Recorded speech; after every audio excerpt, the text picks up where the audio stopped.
All right. Good morning, everybody. We're going to get some jobs data today, but this isn't the big data. It's very likely to cause some violence in the market for sure. And I think yesterday is starting to give us some clues. It's very possible that we maintain the range today and then we get the big move tomorrow.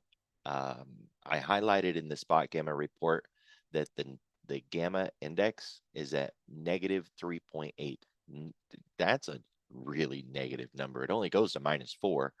So if we're at minus 3.8, we're really close to that -4. And in a negative environment like that, if we break out, it can really grow legs. And we tested the put wall yesterday in the ES. We're at the lows of this structure, and if we do break out, it could be a real mover. And they just might say, screw tomorrow's non-farm payrolls and make the move today. There's a lot of data that could happen today that make that move. My base case argument, because of what we saw yesterday, is that we're going to hold the line into non-farm payrolls. I just want to prepare everybody for the idea that they may just say, screw it, and we see the move today anyways. So take a look at what we're all waiting on around the world. UK is basically flat. NASDAQ, Hong Kong, S&P, the Russell, the Dow, all flat, all waiting on data. Japan's up a little bit. They had data last night. Foreign bond investment info came out. It's up a little bit. It's positive, but in the big picture, everybody's waiting on this data. Some of the data that they're waiting on is today's data, but really the big one is tomorrow, right? So we're going to get ADP. That matters. And you can see the discrepancy in the numbers here, right? We scroll up and see the forecast is 140,000 and the previous was 122. If we get a shock number in this, that could move us, and they just say, damn the non-farm payroll tomorrow. We just don't know, right? We got to get the numbers. And then the initial jobless claims. We had hurricanes back to back, multiple reporting sessions, and big ones too. The whole issue down in Texas, for an example. So we are seeing that number get jerked around quite a bit, and this is one of those that they manipulate constantly, but it's always been manipulated. So that's not new. It's really just going to come down to, we want to look for any clue, anything that's happening through the day that implies that the range is going to get broke and that we're actually going to expand.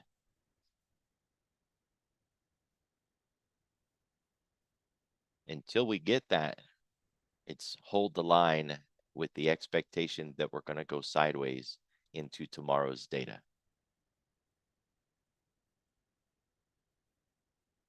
You can see high impact expectation ADP employment, and then ISM services at 10 a.m. Either one of these in a normal market environment could cause us to break out and move.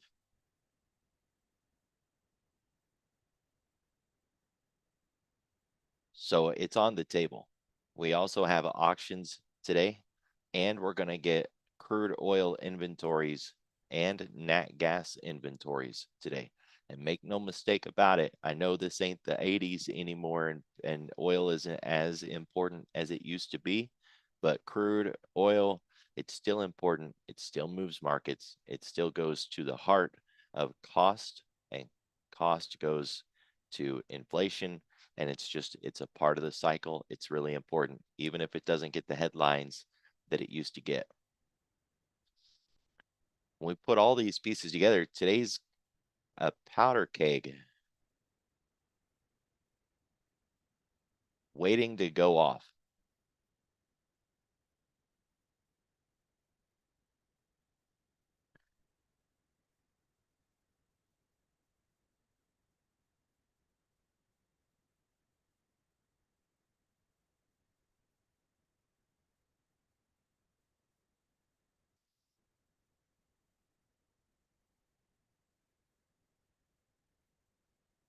So we do have the new options levels.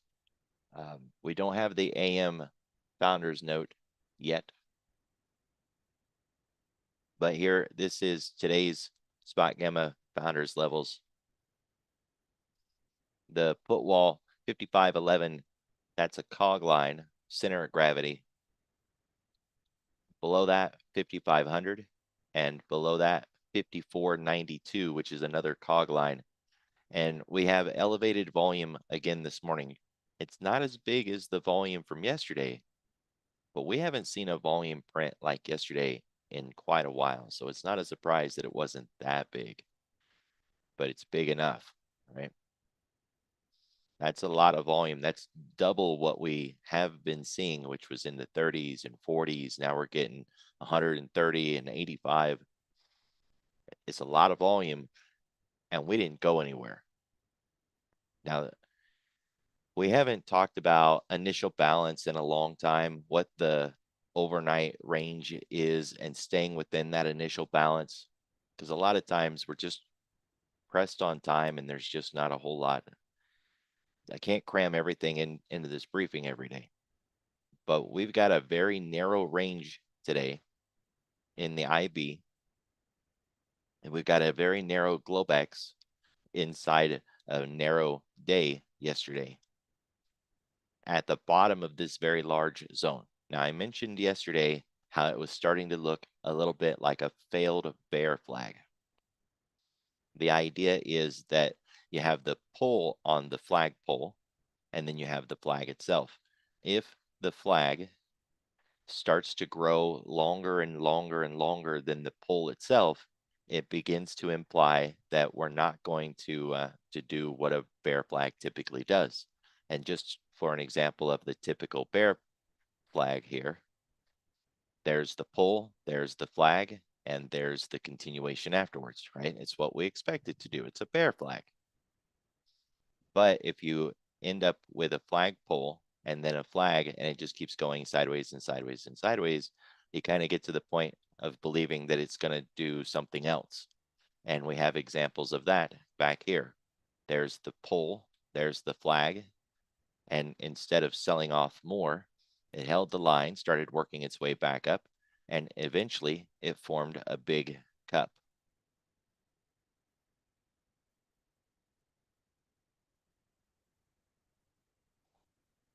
That's where we're at right now. We could turn up, get back into 5660 area, form a big cup or a double top. It doesn't owe us that. And because of the data, we could just drop right back down. Even in this example back here, it was working its way back up and it dumped right back down and gave us a double bottom bear trap. But the idea that this is a bear flag and that it owes us more to the downside, that's off the table. It's no longer, in my opinion, a bear flag because it's gone on too long. The pattern is broken and it doesn't owe us a move lower. So we take the bear flag off the table and it's either now going to be a cup and handle or something else, right? Maybe we'll chop around down here and build out some other pattern like a falling wedge or something. But we do have a range here with the put wall as our last line of defense. There's nothing else down there. We break that, we start getting underneath 5,500. I think we could go to 54 really fast. To the upside, we're at the 10-week moving average. That's what this big blue bar is running across the screen. That's the 10-week, and we're there. Any move to the upside, we got the 20-day moving average, the 3-week moving average, 10-day moving average, and then 0 gamma, because we are in negative gamma, and we have the volatility trigger. When we're in negative gamma, dealer gamma hedging kicks in, and those market makers will sell into the selling to remain delta neutral. So we don't really get those V bottom reversals when we're in a negative dealer gamma environment. Since we're basically flat, we're no closer to either one of the ADR lines. That implies that we could go either way, which makes sense because we're waiting on data. So the base case argument today is that we can wick out of yesterday's high, or we could wick out of yesterday's lows, but that we close on the day inside this box because tomorrow is the big data that everybody's waiting for. We want to look for any clues that says this thesis is wrong. The only clue that is really going to tell us that we're wrong is that we actually break out of this range and go somewhere.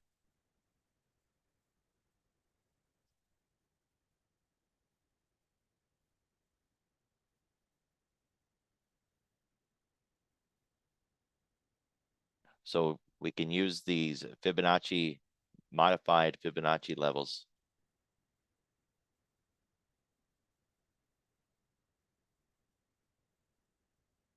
And there's our plus and minus. If we get a breakout today that gets through the 111 and through the 1236, then we have to believe that the breakout is going to continue and that holding the line sideways into tomorrow's data is no longer a valid thesis.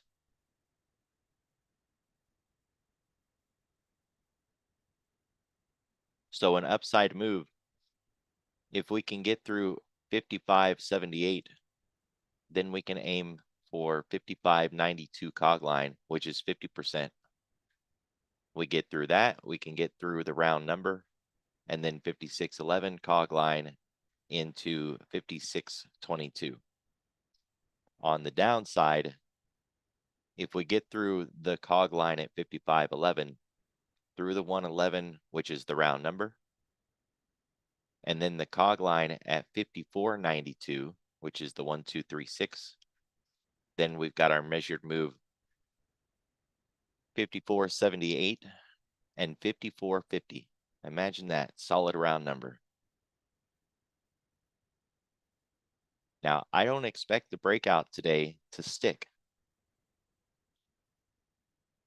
which is why we're preparing for what if I'm wrong, because it's going to do one of two things, right? It's going to stay in the line and then I'm right, or it's going to break the line and then I'm wrong. I don't care if I'm wrong as long as I can make money on it. So you do not want to put on an iron condor today. I know if you think about a range day, iron condors sound fantastic. You know, put on a trade that says, I bet you don't move and profit from it. The thing is, the volatility is so violent at this point that if you're wrong, you will get ripped apart in that thing, and it's still not going to give you very much on the profit side if you're right. Right. So it's just a bad idea to put an iron on today.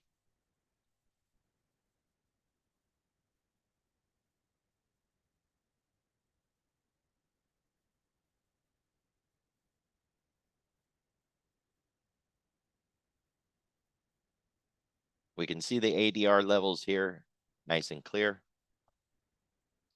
We're in the middle. There's no edge in trying to define which one we're closer to or which one we may hit this morning because we haven't done anything. We haven't gone anywhere.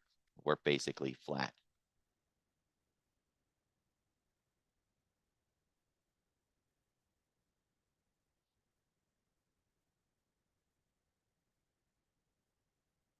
Today's central pivot is much narrower than yesterday's. A narrow central pivot implies that if we break out, it can grow legs and we can really run, which is funny because that's exactly what the spot gamma index has said. If we break out, oh boy, it can really run. That's two data points that says be careful if we actually do break out because we could really run if we do. The central pivot of today is lower than yesterday and it's completely outside of the range.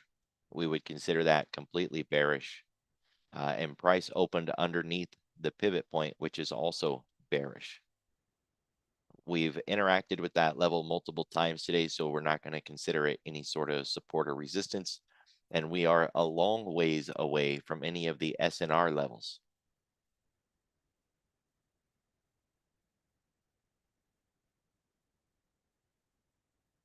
Because of yesterday's narrow range, the SNR levels right now aren't really all that wide, all things considered.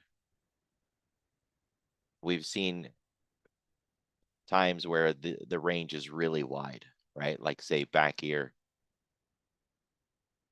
that's a massive range, right? From all the way up here to all the way down there. Well, compare that to what we have right now, and you can see that it doesn't even come close, right?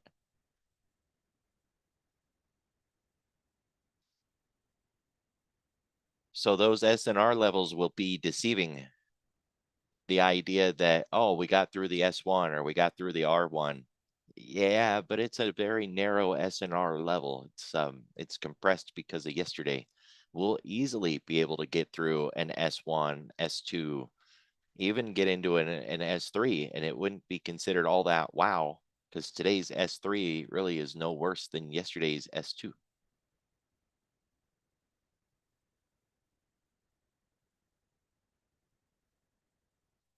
So I don't think you'll get a lot of value out of watching those today, other than just, being mindful of where we are within them.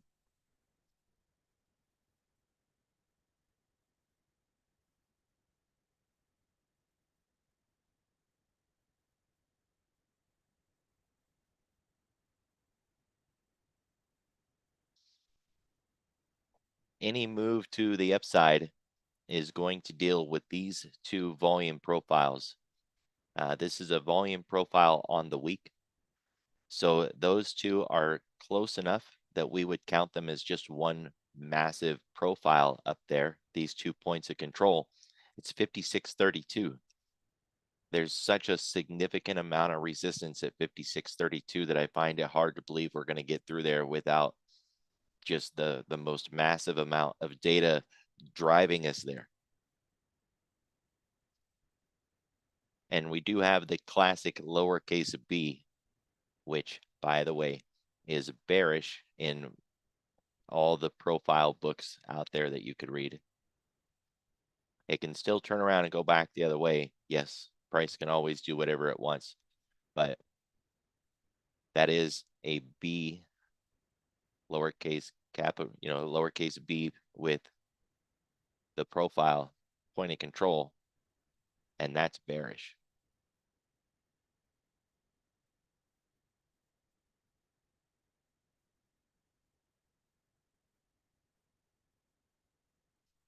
To the downside, there's really not a lot when we look to the left that could help us out. These two minor volume nodes, not expected to be too helpful, and they're on either side of the round number. So even that isn't useful. They do line up though, even back here, high value, high volume.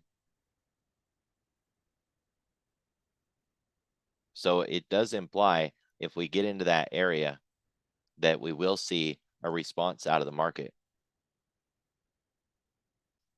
Somewhere above 54.50 and 53.75, right? This would be a zone all its own, and that would be a zone all its own.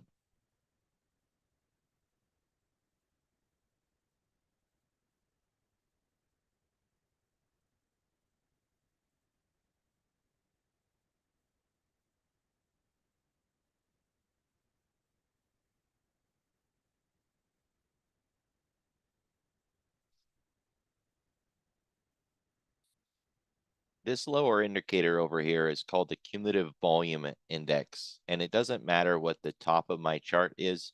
This is looking at the NASDAQ, right? So we could put whatever we want in here, like Apple, Tesla, whatever we want, right? It doesn't matter.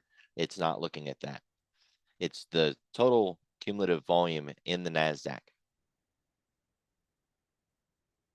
and it's pressing the upper edges of the Bollinger Band. It's above all the major moving averages, and it's trying to get through the range from the year, right? This is 2024 right there. So it's at highs and pressing. It's bullish. Because while the Mag 7 isn't doing so hot and the indexes themselves aren't doing so hot, a lot of the broader market is. So something to keep in mind too. What if we don't keep the broader market bullish on a day like this? And then we don't have the Mag 7 and we don't have everything else either. If everything turns negative like it did in the early part of August, which is where this really slammed to the downside, things can get ugly out there really fast.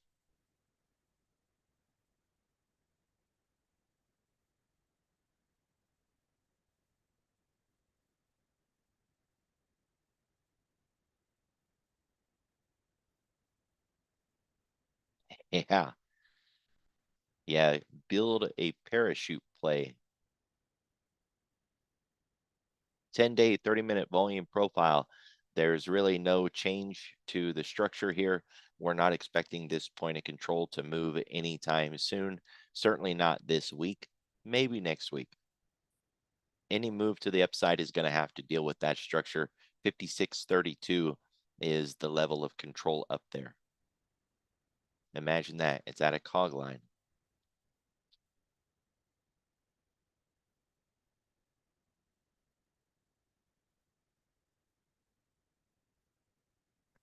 The 5-day, 5-minute chart really highlights our narrow range this morning with the TPO. Both of those have a point of control that's lining up. We're inside of yesterday's structure. This is primed, right? We're just building out 3 days of profile here. Strong structural level at 5532. And like a magnet, we could just stay here chopping back and forth into non-farm payrolls, which is still my baseline bet. I know I'm giving a lot of warnings of watch out in case we break out, but my baseline bet is still that we don't break out, that we hold the line. And that may go into the idea that we wick out of the top or we wick out of the bottom, but that we still close the day inside this box.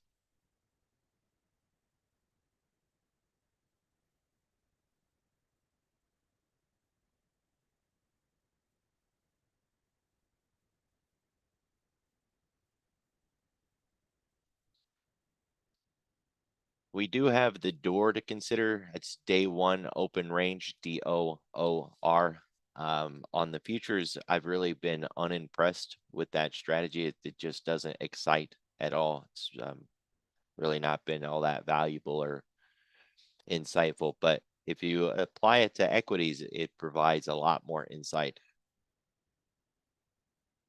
It's worth taking a look around at some of the Mag 7 names or some of the other plays out there. We're below the 10-day moving average. We're not at the extremes. That would be closer to our average extreme would be around -2%.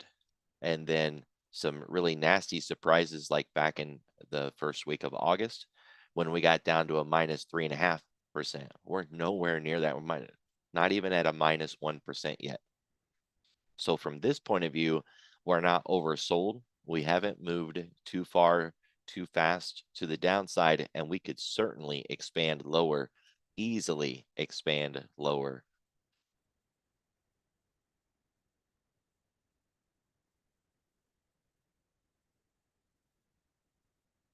Looking at the weekly moving average, we're there. It's trying to decide if it wants to even show the label at all, but we are at the zero line. We're at that 10-week moving average now. So we can get underneath it from here. Think of it like the center of the basketball court. We could go either way from here, and there's plenty of room to run in either direction. We're not overbought. We're not oversold. We're not stretched in any way. And we've went sideways yesterday, so we built up energy. This isn't, a basketball team that's been running drills for 4 hours. This is a team that's fresh and ready to go. And we could move.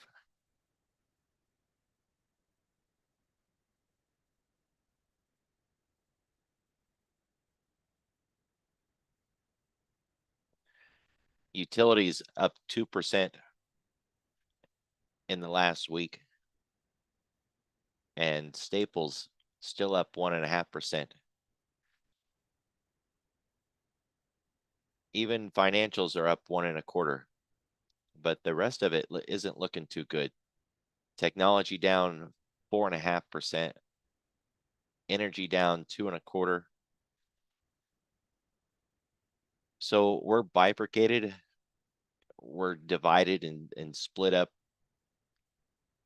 That's kind of helping things out a little bit. I know it's not fun and it's really choppy and nasty out there, but the lack of correlation in everything is one of the reasons that it hasn't gotten worse out there. Because if all the flows turn negative, the ship is going down really fast. On the other side of that, if everything turned positive, we could break through a lot of that overhead resistance. And right now, there's just so much resistance overhead.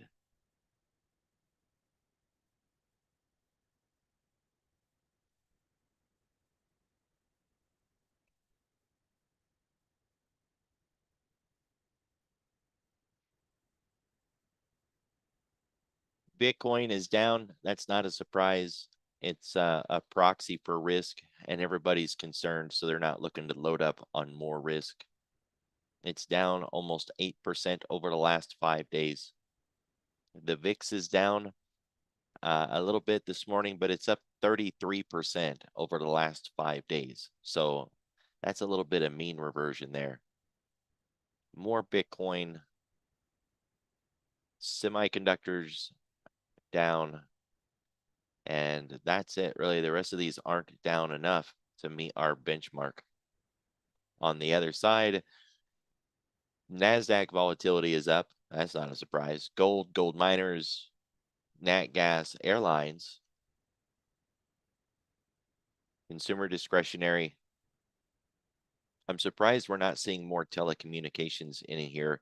There was the Verizon buyout, right? They bought Frontier, and that obviously was leaked. If you look at telecommunications over the last few days, you've seen things like Verizon, AT&T already, right? They were moving around. There's always somebody who has the inside scoop.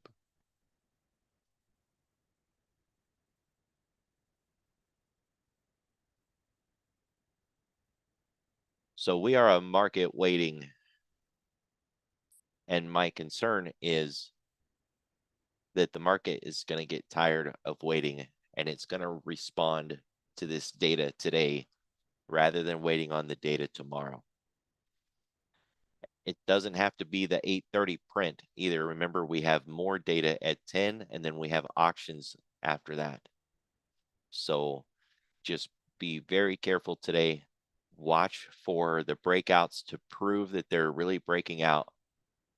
Use the levels, those sell zones.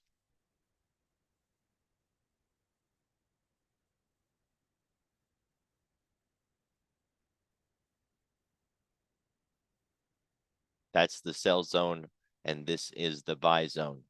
That's not where I'm telling you to buy. That's not where I'm telling you to sell.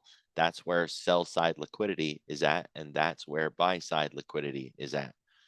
I shouldn't say it that way. That's where we expect buy side liquidity, right? We don't know if it's there. At least on this screen, I can't tell. And I don't know that there's truly sell side liquidity up there. We got to get up there and see it on the dome, right? But that's where we expect that liquidity to be. And if we try to break out, liquidity resides on the other side of the pivot. That's the pivot of concern. Liquidity's on the other side of it. We got to get through that if we're going to continue to go higher. Same thing on the bottom. We've got to get through that liquidity if we're going to continue to go lower.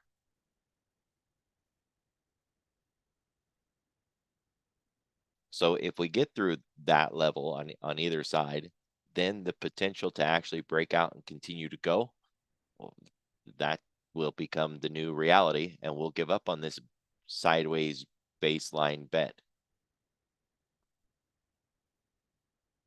So what I got for you guys is be careful, be safe, watch the clock, watch the levels. I'll see y'all tomorrow.